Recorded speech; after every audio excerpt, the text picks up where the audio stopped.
Hello and welcome to another episode of the Therapist Connect podcast. My name is Dr. Peter Blundell and today we're interviewing Dianne Sotomey. Dianne is the best-selling author of her new book, Check Your Thoughts, Your Life Depends on It, How Your Thoughts Shape Your Everyday Life and Who You Become. She is also a UKCP-registered psychotherapist, clinical supervisor and trainer. In addition to that, Dianne coaches women in leadership, overcoming limiting beliefs and self-doubt.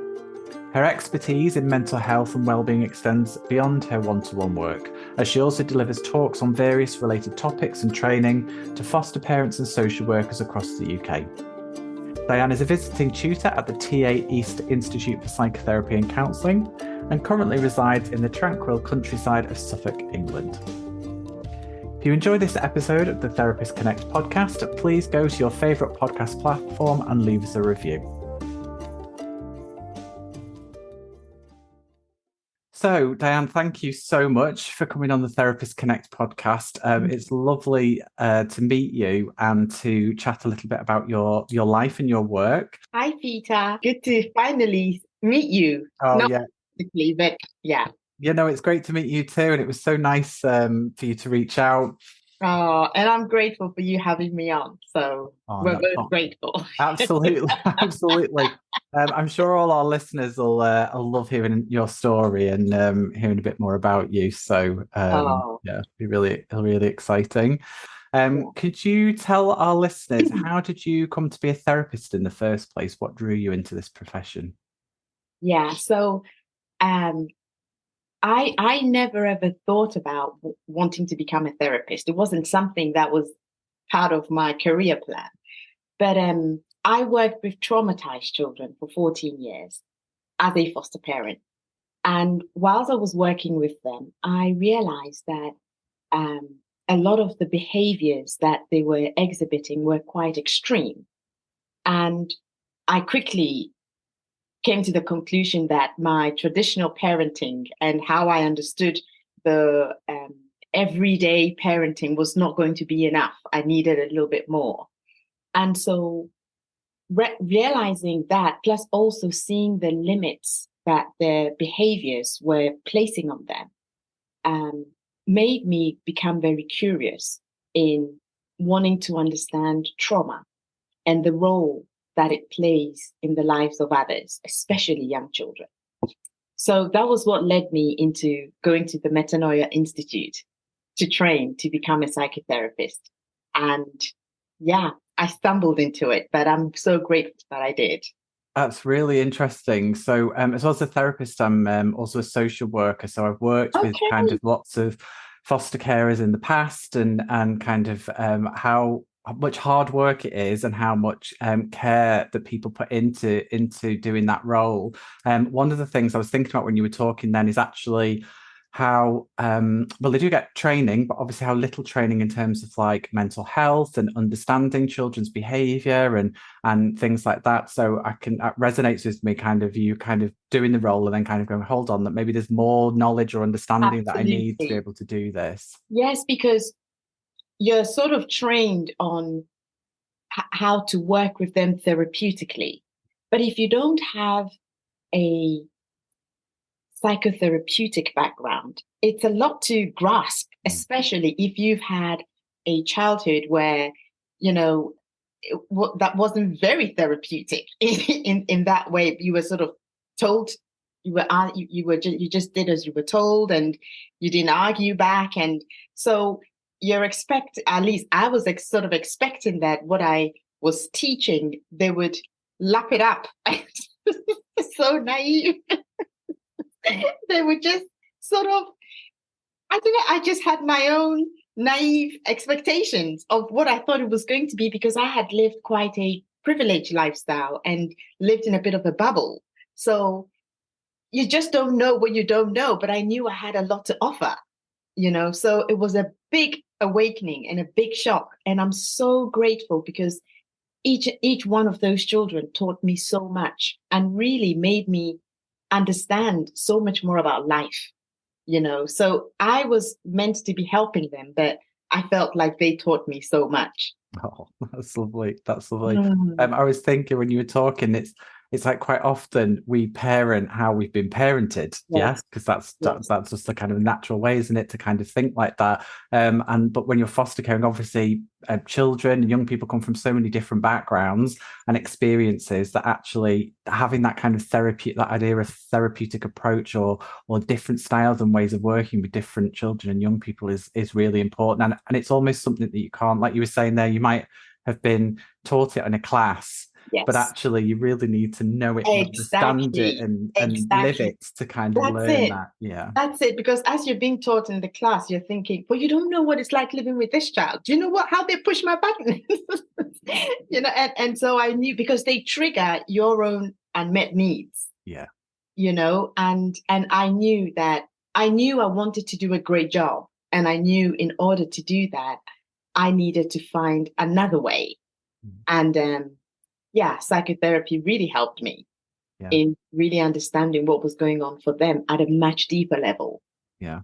than just what I was being taught Yeah. on every Um, 4 months.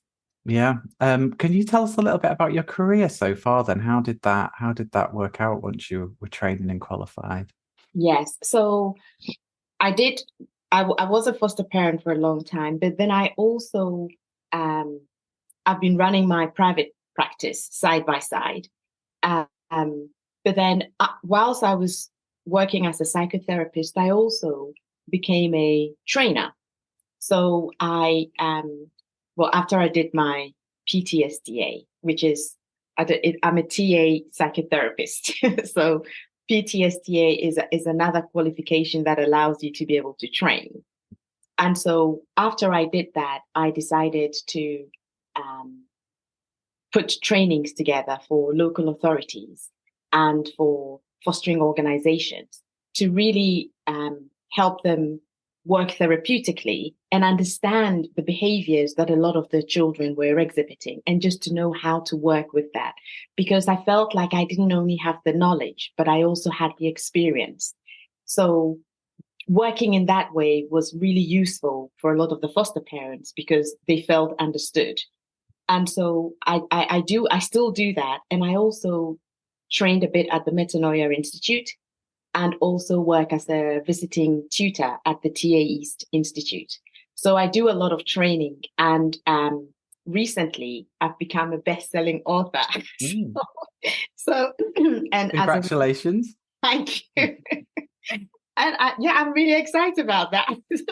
And as a result of that, I'm now doing a lot of speaking and a lot of coaching as well. So it's it feels like slightly different, but it's all, I see it all as still part of my psychotherapy because it's just different branches of my psychotherapy. But so that's sort of how, and there's loads of other things I do in between, but this is the bulk of what I do. That's really exciting. Congratulations on the book. Thank Can you. you tell our listeners a little bit about how the book came about then? What led you to write it? Okay, so just like psychotherapy, I had never ever thought of writing a book. But I remember I was on a walk one day, and I live in the countryside, so I'm surrounded by loads of farms. And as I was walking, I saw one side of the road where there was a farm with meticulous planted rows of corn, and it looked so beautiful. And the other side was an unkempt land with bushes and everything, a medley of plants. And so it was just something I had seen, and I had seen them so many times, but on this particular day, I couldn't get what I had seen out of my mind. And it wasn't anything extraordinary, but I was struck by it. And I realized the reason it struck me was because the other side of the land that looked so meticulous was to do with the parts of me that seemed so put together and, flawless. And the other side that was so unkempt was just how I was feeling internally, because I was going through a divorce at the time. And I just felt so out of control on so many different levels emotionally. However, I looked so together. And that made me want to understand the relationship between my thoughts and my body. because I realized that if only my mind could look like that, those rows of corn with the thoughts I was planting, I'd feel so much better. So I started doing all this research, and I was really enjoying everything I was learning. And that really inspired me. And as I put it into practice, I started to see so many changes in my life. And I had gone from going to bed, thinking the same thoughts, experiencing the same feelings, but looking for a different outcome, to actually being able to go to bed thinking positive thoughts and waking up feeling alive and excited and wanting to do something different. But it was a process, but it meant me having to be deliberate and intentional. And as a psychotherapist, I do understand the relationship between the mind and body. But what I hadn't done was I had never figured out how to put that into practice on a daily basis. So I had a lot of knowledge, but I wasn't applying it. And it wasn't until I started to apply it, I started to see, you know what? Actually, everything begins with thought.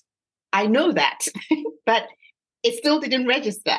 But for the first time, it was beginning to register. And then I thought, I bet you there's loads of people out there that are just like me, who have a lot of knowledge about thoughts, but don't think much about it. It's just generalized.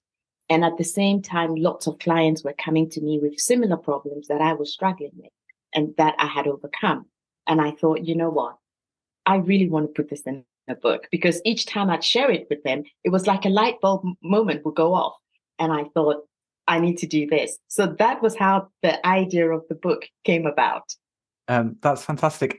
Such a vivid image of those fields and kind of the difference that really resonates with me. And I love the idea of we have all this knowledge and understanding as therapists, but then actually sometimes the implementation of it is a very different thing, isn't it? You know, we can talk about things and we can explore them, but actually then making changes and actually adapting and changing the way we think or act or interact with people is really important. No, absolutely. Because I found and what sort of reinforced everything I was doing was, as a result of the divorce, my own son had a breakdown. And then soon after that, my mum got diagnosed with dementia. And these were all some sort of thought disturbance diagnosis that they had both been given. So it just made me even more interested in understanding that. And as they were both, as my son was getting better, and I asked him, so what really helped? Even before him knowing I was writing the book, he just said, Mom, it's my thinking. It's the way I was thinking. And I thought, it seems so simple, but yet it's so powerful if we understand just how much our thoughts matter. And I think most of us understand that, but we don't think about it. And we have to be intentional for it to actually make sense, you know? So I get very excited when I think about it, just because I see what it's done in my life and in the lives of those around me. So I'm on a bit of a mission with that. So do you want to say the name of your book? Because I think listeners will be really interested in that. Yes. So the book is called Check Your Thoughts. Your life depends on it. And it's all about how our thoughts shape our lives and how our thoughts shape our everyday lives. So, and I think you've hinted at in terms of how you've talked about the book, but what are your hopes for people to get out of the book when they read it? Well, I'm hoping that people will be able to, it would provoke them, but also it would offer a new approach to dealing with situations in their lives, so that it's not so much about the situation changing or the problem going away, but it's finding a way of recognizing how much in control we are of how we want to feel, so that it's not because until we understand that, we can often feel like we're being done to, or we're in an unfair position, or we're some kind of an anomaly because things just keep happening, which was how I felt, like I was an anomaly, because it felt like so many things were happening all at once. but actually understanding that I had control in how I thought about them and how I saw them, actually, and that I had the power within me to reach for different thoughts that would make me feel better. That actually was like an eye opener. But I say it's so simple, but yet it can feel so complicated. And so I'm hoping that as people read the book, they'd actually come to grips with how much control and power they have over their own lives, and not to leave their lives to chance by thinking that I don't have any power in what's happening to me, because we always do. It sounds like a simple idea, but it's maybe a bit more challenging, isn't it, to put that into practice? Yeah. Like you were saying before, in that intention in terms of how I'm going to wake up and how I'm going to see the world. And that's it. Yeah.